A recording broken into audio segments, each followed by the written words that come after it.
औज़ुबिल्लाहिमिनश्शैतानिर्रजीम बिस्मिल्लाहिर्रहमानिर्रहीम। शुरू अल्लाह के नाम से जो बड़ा मेहरबान और नहायत रहम करने वाला। नाज़रीन इकराम, आपका होस्ट सगीर अहमद आपकी खिदमत में दोबारा हाज़िर, नए मौज़ू नए अंदाज के साथ। जी तो जनाब, आज हम बात करेंगे, अगर ज़िंदगी में सब कुछ बुरा ही बुरा हो रहा है तो कौन सी ऐसी ट्रिक है जिसको इस्तेमाल करें और इंशाल्लाह अच्छा ही अच्छा होगा। तो जनाब, सबसे पहले दरख्वास्त है कि चैनल को सब्सक्राइब कर दें, बेल आइकन ज़रूर दबाइएगा, वीडियो को लाइक कीजिएगा, दोस्तों के साथ शेयर कीजिएगा। हो सकता है आपका ये शेयर आपके लिए और मेरे लिए सदका जारिया बन जाए, किसी की ज़िंदगी बदल जाए, तो इसलिए ज़रूर शेयर कीजिएगा। तो चलें जनाब, बढ़ते हैं अपने मौजू की तरफ। आज मैंने हमारे जो मुल्क के बड़े ही माया नाज मोटिवेशनल स्पीचर और दानिश्वर हैं, जनाब कासिम अली शाह साहब, किसी तारीफ के मोहताज नहीं है, उनका कोई एक बयान देखा जो मैंने सोचा मैं भी अपने दोस्तों से शेयर करता हूँ। हो सकता है मेरे शेयर करने से मुस्तफ़ीद हों। तो जनाब, ज़िंदगी में अगर बुरा ही बुरा चल रहा है तो इसके लिए एक एक्सरसाइज है, एक ट्रिक है जो उन्होंने बताई, जिसका जिक्र मैं बाद में करूँगा। इससे पहले हम सबसे पहले चलते हैं अपने माइंड पे। माइंड का सबसे बेसिक प्रिंसिपल फोकस है। फोकस करना किसी भी चीज़ पे। जैसे लाइक मैं आपको बताऊं कि हम खाना खा रहे होते हैं तो हमारा फोकस जो है खाने पे होता है, अगर हमारी पसंद का खाना बना हो। फिर दुनिया में जितनी आवाज़ें, जितनी शोर, जो कुछ भी हो रहा हो, उस पे दिमाग नहीं जा रहा होता, सिर्फ हमारे खाने पे होता है, क्योंकि वो हमारी पसंदीदा चीज़ होती है। इसी तरह कोई किताब पसंद है, नमाज कह लें, अगर हम दिल जोई और दिल लगा के नमाज पढ़ते हैं, अल्लाह से बातें करते हैं, तो इसी तरह और काफ़ी ऐसी चीज़ें हैं जिन पे फोकस जो है, वो जो हमारी पसंद की चीज़ें हैं, हमारा दिमाग उस पर बहुत फोकस करता है। तो इसके लिए उन्होंने एक चीज़ बताई मुझे कि लाइक जैसे टार्च, हम कोई टार्च चलाते हैं तो टार्च जो हमें एक मखसूस डायरेक्शन दिखा रही होती है, अंधेरे में एक मखसूस जगह पे रोशनी डाल रही होती है, जिस पे हमें दिखा रही होती है कि ये चीज़, ये जगह कैसे नुमायाँ हो रही है। तो हमारा ज़हन पूरी तरह उस पे कॉन्सन्ट्रेट कर रहा होता है। इसी तरह जो हमारे माइंड का फोकस है वो बहुत ज़रूरी है। तो इसके लिए ज़रूरी है कि हम मुवाज़ना करें हमारी पिछली ज़िंदगी का, और फिर उस पे हम आगे अपना एक लाया अमल बनाएँ और उस पे चलें, तो हमें इंशाल्लाह आगे खैर ही खैर मिलेगी। तो मुवाज़ना क्या करना है जी, हम अगर मोस्टली दोस्त कहते हैं, मोस्टली हम लोग अक्सर सुनते हैं कि ज़िंदगी में सब चीज़ें बुरी चल रही हैं, कुछ भी अच्छा नहीं चल रहा। कोई ज़िंदगी के मामलात, कारोबारी मामलात, कोई सेहत के मामलात, घर में जो अखराजात के मामलात हैं, जो ज़िंदगी के दूसरे आम लोगों से मेल-जोल के मामलात हैं, सब बुरा चल रहा है। तो जनाब, आज हम एक चीज़, एक लम्हे के लिए यहाँ रुकेंगे और देखेंगे। आप भी सोचें इस पे और मैं भी सोचता हूँ कि हमने इस पे कैसे आगे बढ़ना है। तो आज से हमने एक पेज अपनी पॉकेट में रखना है और कल का दिन हमारी जो मसरूफियात होगी उसमें हमने खैर ढूंढनी है। खैर ढूंढेंगे, वो चीज़ें ढूंढेंगे जो अच्छी, छोटी-छोटी अच्छी चीज़ें हमारी ज़िंदगी में हैं, जिनको हमारा माइंड फोकस नहीं कर रहा, जिसकी वजह से हमें लग रहा है कि सब कुछ खराब है।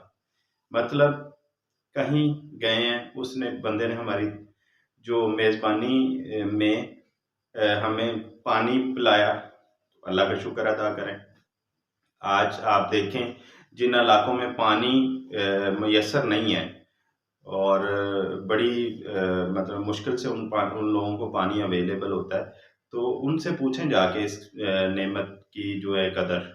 तो अल्लाह पाक की जो नेमतें हैं, उसमें हमने कल का दिन जो है, एक जो पेज हमने पॉकेट में रखा है, उसमें हमने नोट करनी है और शुक्र करना है अल्लाह पाक का। जो भी अच्छी चीज़ हो उस पे नोट करनी है। तो मेरा ख्याल सुबह से लेकर शाम तक अगर आप देखेंगे तो 3 से 4 पेज भर जाएंगे उसकी वजह क्या है कि इन छोटी-छोटी खुशियों को, इन छोटे-छोटे नेकियों को हम ऑब्ज़र्व नहीं करते और छोड़ देते हैं।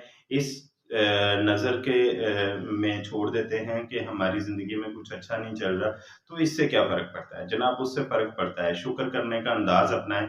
जब आप उन छोटी-छोटी बातों पे शुक्र करेंगे, तो अल्लाह पाक की ज़ात आपसे राज़ी होगी और इंशाअल्लाह आपको बहुत ज़्यादा अता करेगी।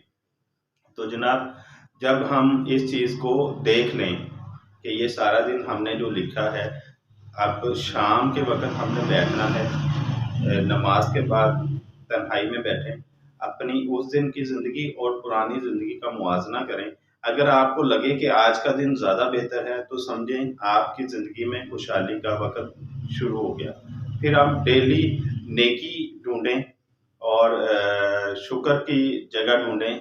हर बात पर शुक्र का अंदाज़ अपनाएँ, तो आप देखेंगे कि अल्लाह पाक की ज़ात आपको दिन-ब-दिन आपके जो दिन चेंज होना शुरू हो जाएँगे, खुशहाली की तरफ जाना शुरू हो जाएँगे और आपको पता लगेगा कि आपने कितनी बड़ी चीज़ें पिछली ज़िंदगी में जो मिस कर दी हैं। आपने अपनी ज़िंदगी में बहुत सारी ऐसी चीज़ें जो जिनको मिस कर दिया है, जिनका शुक्र अगर आप बजा लाते पहले, तो आप आज किसी और मुकाम पे खड़े होते। तो जनाब, मैं यहाँ पे एक वाक़या भी शेयर करूँगा। कुछ अरसा मुझे मौका मिला, जो मेरी ज़िंदगी के गोल्डन डेज़ थे। मैंने मदीना शरीफ मस्जिद नबवी में मुझे नौकरी का करने का जो अल्लाह पाक ने मौका दिया, मेरे वालिदैन की दुआओं और मेरे बहन-भाइयों और दोस्तों की दुआओं के सदक़े में। तो वहाँ पे मुझे कुछ हाजी साहिबान आए थे, जो बेसिकली थे तो पाकिस्तानी, लेकिन ग्रीन कार्ड होल्डर थे कनाडा के। तो अंकल आंटी थे, वो एज उनकी लगभग कोई 60-65 से ऊपर होगी। तो उनसे मुलाकात हुई, उनको मुलाकात होने के बाद कुछ सरकार की, हज़ूर अकरम सल्लल्लाहु अलैहि वसल्लम के शहर की बातें हुई और उनसे हमने वादा कर लिया कि कुछ यहाँ पे ऐसी ज़ियारात हैं जो मस्जिद के करीब-करीब हैं, वो हम आपको करवा देंगे। तो उसके वादे के मुताबिक नेक्स्ट डे हम उनको कुछ ज़ियारत पे ले गए और ज़ियारत से जब फ़ारिग हुए, तो जो अंकल थे उन्होंने वॉशरूम में जाना था। तो उन्होंने मुझे, एक करीबी मस्जिद थी, उसके वॉशरूम में जाने के से पहले एक किताब अपनी पॉकेट से निकाली और मुझे पकड़ाई और कहा, जी ये पकड़ें, क्योंकि इस पे कुरानी आयात और कुछ ऐसे नुस्खे लिखे हुए हैं, इसको मैं साथ नहीं लेके जा सकता। इसलिए लिहाज़ा मैं वॉशरूम से होके वज़ू करके आके ये आपसे ले लूँगा। तो जनाब, मैंने वहाँ पे वो किताब पढ़नी शुरू कर दी। तो मैंने देखा कि वहाँ पे एक जो छोटा-सा पैराग्राफ मैं पढ़ सका उनके आने तक, वो ये था कि आप खाना काबा आए हैं, उम्रा अदा किया है, उसके बाद आप मदीना शरीफ गए हैं, मस्जिद नबवी में आपने नबी करीम सल्लल्लाहु अलैहि वसल्लम के रोज़ा अनवर पे सलाम किया। आज उस पे लिखा हुआ था कि आज का दिन, उस दिन का शाम का वक़्त और पुरानी ज़िंदगी जो पीछे गुज़र गई है, उसका मुवाज़ना करें। अगर आपको लगे कि पिछली ज़िंदगी से ज़्यादा आज मेरे अंदर परहेज़गारी है और आजिज़ी है और ये उम्मीद है कि आगे बरकरार रहेगी, तो समझें कि आपका उम्रा, आपकी सारी जो इबादत हैं वो कबूल हो गई हैं। तो इसी तरह जनाब, अगर आप सारा दिन अपनी वो छोटी-छोटी नेकियां लिखें और शाम को उसका मुवाज़ना करें पिछली ज़िंदगी से, आपको लगे कि बहुत बड़ी तब्दीली है और मेरे अंदर आज से ये शुक्र की आदत बन गई है और नेकी करने की आदत बन गई है और मैं इसको कंटिन्यू रखूँगा, तो समझें कि आपके अच्छे दिन शुरू हो गए हैं। मैं उम्मीद करता हूँ कि आप लोग, सब लोग रोज़ के रोज़ कोशिश करेंगे छोटी-छोटी नेकियों पे शुक्र अदा करना, छोटी-छोटी बातों पे शुक्र अदा करना, अल्लाह पाक का शुक्र बजा लाना और ये इसको मामूल का हिस्सा बनाएँगे अपनी ज़िंदगी का।